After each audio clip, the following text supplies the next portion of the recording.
Today I'm going to talk about something a little bit controversial, but I got to get this out of my system. So my question is this: is Ireland a rip-off?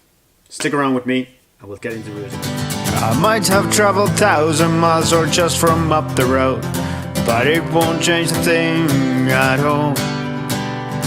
I'm glad to be here tonight. We might have never met Today before. there was an interesting article So came up let me say on hello. interwebs, which typical Irish style. Not every news platform reported on it because some didn't obviously think it was newsworthy, and some of them probably thought that, well, maybe they didn't want to talk about it. Maybe they didn't want to let people know about it. I think it's a genuine issue that we need to talk about openly. But before we get to that, Ryanair, they're the ones who brought this situation up. Ryanair is Ireland's one of those, most loved, hated airlines around the world. My personal view on Ryanair is I think they're brilliant. I think what they're offering is just, it's like if you know what you're getting yourself into, they offer a brilliant service. They offer you the cheapest possible flight. If you really are stuck for money and you need to get from A to B, just get on the. It's like getting on a bus. Just don't complain. Just get on and deal with it. If you want certain extras, you can pay for them. You can pay for your priority boarding. You can pay for your seat. You can sit wherever you want. And if you get the priority boarding, get your seat. You get in there early in the plane. You get to put your stuff wherever you want. There'd be no problems. If you want to be in the long queue and wait, go ahead, do that. You're still going to get a seat. You're still going to be on the plane. You're not going to be left behind. Hating them is like buying the cheapest thing of anything and then complaining about it. It's like, what did you expect? Like, they still get you from A to B, and they get you very, very cheap, and you always have the choice.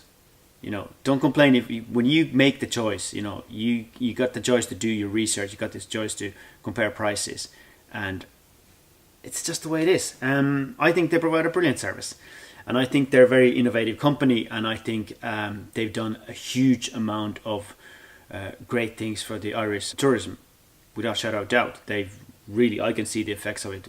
I play music in a bar most days of the week. I can see a huge difference since they started beefing up flights and trying to get more people to Ireland, which they promised to do, and they definitely have done it. So they have made this brilliant thing. They're thinking of making a website, or they are making a website, where they're hoping to have a platform where people can basically give out about things like overpriced pints and being ripped off. Because there are certain elements of Dublin, and not just Dublin, which I've really recently figured out, Galway as well, like the west of Ireland is getting as bad as anywhere else, where people are being charged way too much, what I think, for a service that they've been provided. Now, don't get me wrong, this is not everywhere. Like, the thing is that there is a certain level of price of pint, for example, which is, usually it was very, very kind of strict. There was a little bit of difference between city centre and the outskirts of town. Now, there's certain parts of town where it can go really ridiculously high.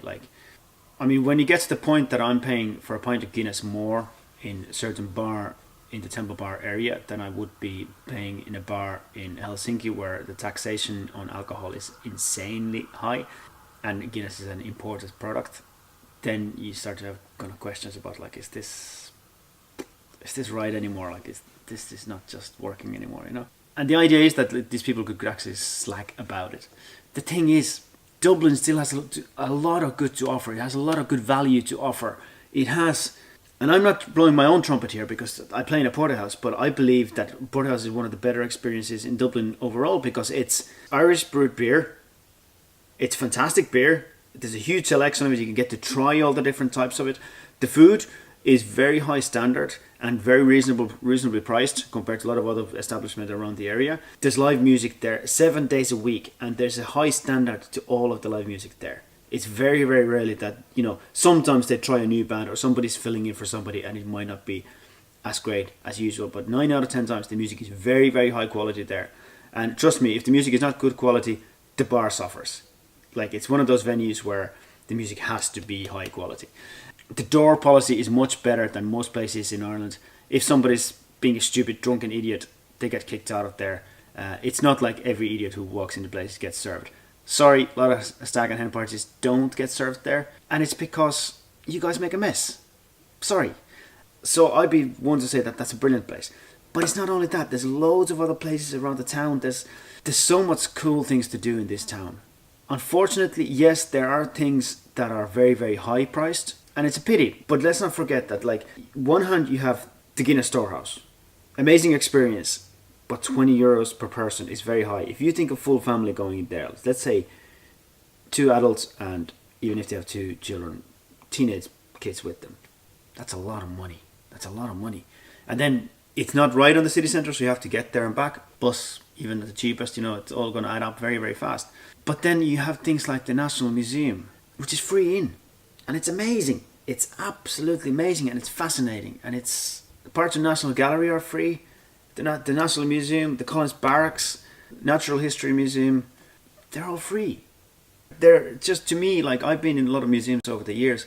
All of them are like an experience of their own because the buildings are amazing as well. And this is really kind of amazing feel to the places. Like, really, really like them and highly recommend them.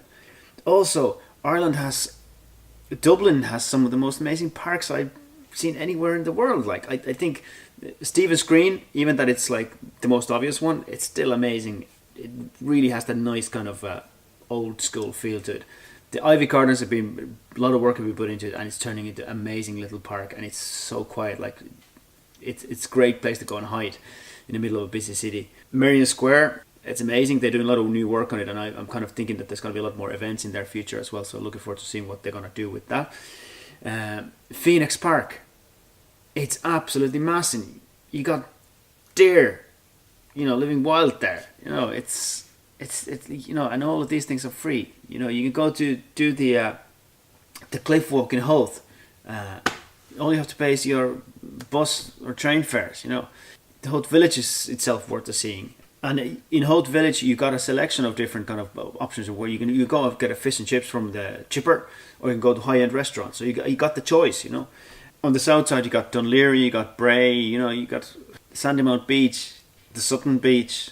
But yeah, there are certain things in this place that are overpriced, and to me, like, the overpriced pints is like, people use it as an excuse for, we pay so much for music. Well, you know what? So does other places, and they still don't overcharge the people for the beverages.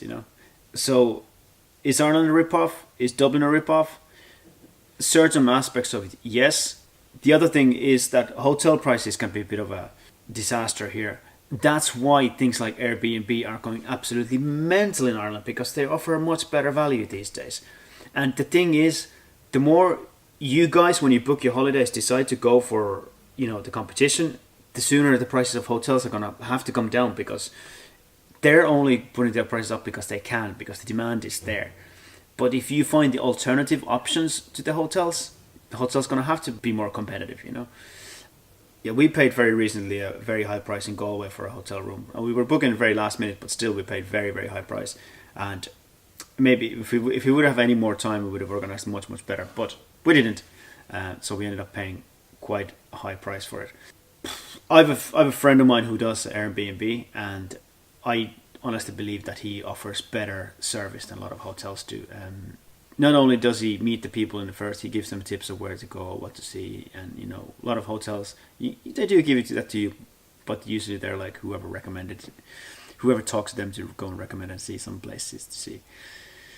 So there you go. Do I think Ireland is a rip-off? It's a rip-off if you let it be a rip-off. Can you do it on a budget? Absolutely. Can you have a great time with a reasonable budget? Absolutely you can.